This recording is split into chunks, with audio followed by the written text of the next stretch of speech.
Another colourful figure in the history of Wat Pah Pong was a layman called, I knew him as Lung Ta Soi.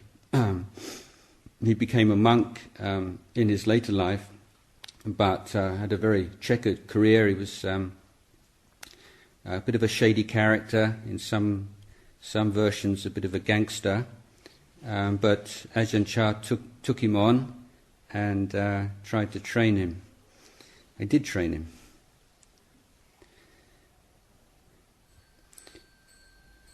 During the 1960s, Ajahn Chah's health was still robust, and every now and again he would leave Wat Pah Pong and take to the road for a short spell of Tudong.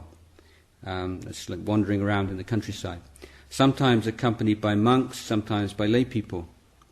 One of his most frequent lay companions was a man called Soi.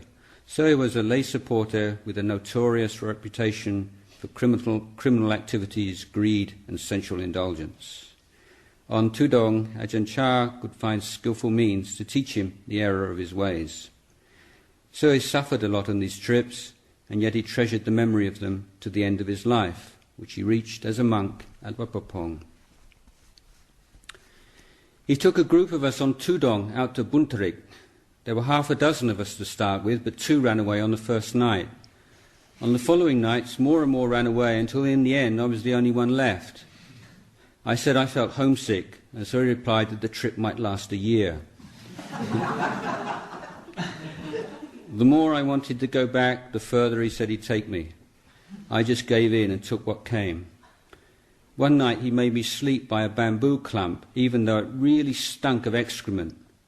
As the dew fell, the smell got even worse. When I complained, he scolded me. "Don't make such a fuss. There's more crap in your intestines than there is out there." Wherever we went, I'd always have my eyes out for edible fruits. We reached Kumuang, and I came across a beautiful samor tree. And samor is this little bitter, what do you call it, like crab apple kind of thing, aren't they? Yes, like olives. More like olives. More like an olive, and they're allowed. Monks can eat them in the afternoon, and they're what do you call it? Medicinal laxative. Yes. Okay. Let's start again. We reached Kumuang, and I came across a beautiful samor tree. Lumpur told me to climb up and shake the branches. The samors cascaded down. I made a bundle of them in my pakoma cloth, the cloth that Thai men wear around their waist and is used for various things. So now I had to carry Lumpur's bowl and his yam, his bag, which was heavy by itself, and the samors. Lumpur didn't carry anything at all. As we walked along, I wanted to throw some of the samors away. But then we came to another tree, even more bountiful than the last one, and Lumpur had me collect another great pile of samors. I thought he would help me to carry something, but he wouldn't. Anyway, I tasted a few of the samors from the first tree, a few from the second tree, and before long diarrhea came on in a big way. I was carrying so much stuff I couldn't put it all down in time. Lumpur had to teach me the field method of excretion. "There's no need to squat down," he said. "Stand and grasp hold of a tree. Crap like a water buffalo." You can do that, can't you? So I stood and excreted until my bowels were empty. 10 o'clock at night, and we were still walking. He wouldn't rest. We reached a stream which we crossed on a dead tree. I couldn't do that and waded through. The water was deep and my baggage was heavy and I couldn't get up the other bank. Lumpur had to go down and drag me up. I was soaked through. It was midnight before he would stop walking. "This is so much suffering," I groaned. Lumpur comforted me. "It's through seeing suffering that you become wise," he said. I was exhausted. As he spoke, I started to drift off into sleep, and so he scolded me again. "I'll give you a teaching and you fall asleep." But as I lay there, I noticed he was using my cloth to drive the mosquitoes away from me. I slept for a long time. Whenever I opened my eyes, he was still sitting there cross-legged. "Lumpur, aren't you tired? You haven't laid down at all," I couldn't help asking. "The more tired I am, the better the meditation," he replied. and then told me off again. Someone who thinks of nothing except sleeping sees someone setting an example that doesn't take it. But I can't keep awake, I had to argue with him. In the end, I persuaded him to return. All right, if you want to go back, we'll go back, he said. He must have seen that I was at the end of my tether. A car passed. This is the next day. A car passed. In those days, there weren't any proper roads. Cars had to go along the buffalo tracks. When he saw us, the driver stopped and ran over to invite us to go with him. Luang Por said, which I thought meant yes. I prepared to get into the car, but no. The driver came over to repeat his invitation. Luang Por said, again. But he didn't get into the car, and the car went without us. When I complained, Luang Por said, have you come to ride in cars or to walk on Tudong? Well, couldn't we have given him the bag of s'mores? And how do we know where he's going, Luang Por snapped. By now I was getting angry. The car was moving farther and farther away. Luang Por, are you trying to kill me or what? Of course, he replied immediately. I brought you along to kill your defilements. Everything you say is defilement. If you don't come on a journey like this, how will you be free from defilements? Try lying around doing nothing and see if you get liberated. All that will happen is that your suffering will multiply. You have to be acquainted with suffering before you can go beyond it and realize happiness. The reason I've brought you along is to make merit, to search for merit. Can you see that? Merit and defilement both lie within us. Your cravings never come to an end. You make 10 baht and you want 100. You get 100, you want 1,000. But on this trip, your cravings aren't arising because you're too tired. You don't want anything at all. If you do get anything, what would you do with it? Don't you realize that you're going to die? Each day, try and think of death. You're going to die, you know. Luang Por went on like this at great length before turning round and asking me, do rich people die? Do poor people die? Yes, they all die, I answered, really irritated by now. Exactly. And don't you think you're going to die as well? You've been trying to get rid of your suffering by chasing after more suffering. Do you think that will save you from death? The poor die and so do the rich. You have to be liberated before you can be happy. In the end, he asked me another question. So what do you think the answer is? Become a monk, I said, thinking I'd made a pretty intelligent answer. And if you don't practice, will becoming a monk free you of suffering? It's karma. We do good and we do evil. If you do good, you get good results. If you do evil, you get evil results. So what to do except do good? And that's what you're doing. I brought you here to do good. Passing through trials and tribulations will lead you beyond suffering. 2 days later, when he saw a certain yang tree, he said, there's the monastery, we're almost there. I said, I'll leave the stuff here and come back to pick it up tomorrow. I was bargaining again, and as usual he wouldn't have any of it.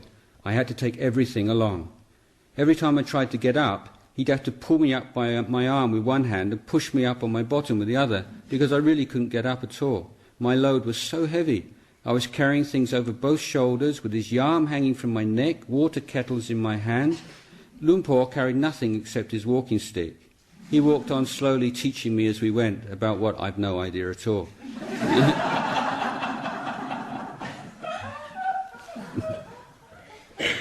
Shall we spend the night here and go on in the morning? I tried again. How can we stop now? We're almost there, he said in his usual way. So I dragged myself to the monastery while he walked on ahead and rang the monastery bell. The monks and novices came rushing out. There were three of them.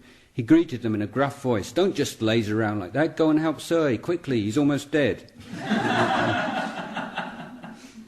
When I arrived, Luang Por put on a concerned voice. Oh, how did you carry so much stuff? You poor fellow. And nobody went out to help you at all. Then he told me to start pickling the s'mores. We filled 2 big earthenware jars, and they lasted the Sangha for 2 years. Not a single one was spoiled. There was another time we reached a sawmill and went in to take shelter for the night at the woodpile. The owner invited us to go into the house for a bath and to sleep there. I was getting the stuff ready to follow him into the house when Luang Por told me off. What are you, some kind of dog? Somebody calls you and you trot along behind them? The owner came and offered us some soft drinks. He repeated his invitation for us to go over to the house. Luang Por just made that non-committal sound again. The owner went off to prepare rooms for us. I asked Luang Por, "We're going, are we?" And he scolded me again. "They put down a single lump of rice as a bait and you're ready to go, are you?" I tried a new approach. "It's not convenient to sleep here. How can you sit and lie down properly on a wood pile?" Luang Por ended the debate. "We're staying here." The next morning, the house owner asked us in which direction we were heading. Luang Por told him that we were going to Korat. "That's 2 days' walk from here. And there are tigers in the forest, sir," he said, asking if he could send us there in his car. "So, do you want to go in the car?" Luang Por asked me. "Yes," I replied quickly. Then we were invited up to the 3rd floor of the house, where we had a shower, and they offered the daily meal. The owners were sawmill millionaires, and there were a great number of dishes. Luang Por teased me. "Now you're happy, aren't you?" I was starving hungry, but just as I was about to tuck in, Luang Por said something that spoilt my appetite. "Don't try getting anything out of your association with monks, Zoe. It's bad karma." After the meal, the lay people offered detergent, toothpaste, matches, bathing cloth, and a sum of money. Luang Por said, "Are you going to take their things?" "Yes." "Why not? They offered them freely. We didn't steal them." "Wherever this fellow goes, he makes money," Luang Por grumbled. It was 8 o'clock that night before the owners of the house came up to the room. The lady of the house invited us to have another shower before setting off, and she offered new bathing cloths. She even put a bowl there to receive the water from Luang Por's bath, which she was going to bathe in as lustral water. Luang Por said he had no spells to bless the water, and told that if she wanted to be happy and well, then she'd have to create the causes. Making wishes wasn't enough. She gave the chauffeur some more money to buy anything we might need on the way. We stopped at one place where they were grilling corn cobs. The driver bought a huge bagful, but I didn't dare take any. I was afraid Luang Por said I was out to make a profit, and so I just drank water. We reached Korat at 5 in the morning, and the driver gave me the money that was left over. That afternoon we came to a village and stopped for a rest in one of the surrounding fields. There were people around grazing their cattle, and they came over to pay their respects. Luang Por said to me, "Take that money and buy soft drinks. Bring over 3 or 4 crates." I got angry. I wanted to keep the money, and he was having me buy drinks for buffalo herders. There was so much they couldn't finish it all, and he told them to take the remainder home with them. When we eventually got back to the Wat, he asked me, "How much money is left? We need bricks and cement at the monastery." I said it would have been a better idea to keep the whole lot for bricks and cement instead of spending it on soft drinks. No, that would have been a bad idea, because we wouldn't have offered dana, and the buffalo grazers wouldn't have had any soft drinks. They were tired, and they must have been thirsty. When you drank some, you were refreshed, weren't you? "Yes," I replied sheepishly. "Well then," he said, and gave me another long sermon. The happiness that we give others makes us happy. Where else are you going to look for happiness? You have to raise your mind up high. Then when the floods come, it stays dry. If you indulge in low things, then your mind becomes baser. Whatever you do, you don't see Dhamma. The teachings of the Buddha are ancient, it's true, but they're always worth listening to. But old things that are low and base, they sully your mind whenever you speak of them. You should only speak of things that brighten the mind. There was one time when Luang Por's eyes became very painful. I couldn't bear it. I tried to find some medicine for him, but he wouldn't use it. I didn't know what else to do, and I started to cry. An old man almost on your deathbed and you're still crying. Laugh. It's only my eyes that hurt. You have to laugh as if it didn't hurt. You have to fight with death until you go beyond it. 2 days later, he must have remembered a remedy. He told me to find some guisa leaves, and make a poultice to apply to his eyes. "This is karma," he said. "It's the result of karma I made as a boy. When I was a kid, if I saw a gecko, I couldn't leave it alone. I'd stab it through one of its big bulgy eyes, chop it up with onions, and then grill it on the fire. It was really delicious. Now that's all caught up with me. Whoever creates good karma gets good results. Whoever creates bad karma gets bad results. That's how it is. People's actions always catch up with them. Don't think that once you've done something, that's the end of it. Whoever cheats somebody will end up being required to give back what they've taken. Have you given up all those things you used to do when you were a gangster? If I'm staying with you, I can, I replied, but if I'm around my old circle of friends and see them drinking alcohol and I hear the sound of bamboo flutes and drums, my mind runs wild and I can't stop. But later on, I did abandon all my old ways, and then I felt repelled what I used to do, and I told Luang Por. He said, that's what happens. You've crossed over the small streams. That's what liberation means. That's how it takes place. You've been able to give up drinking, give up smoking, various worldly pleasures, give up being a tough guy. It means you've attained something. If you want to attain anything more than that, then you should shave your head and become a monk. But if you're really going to attain, you have to see the Dhamma. What is the Dhamma? Dhamma is the Buddha. You see the Buddha, you see the Dhamma.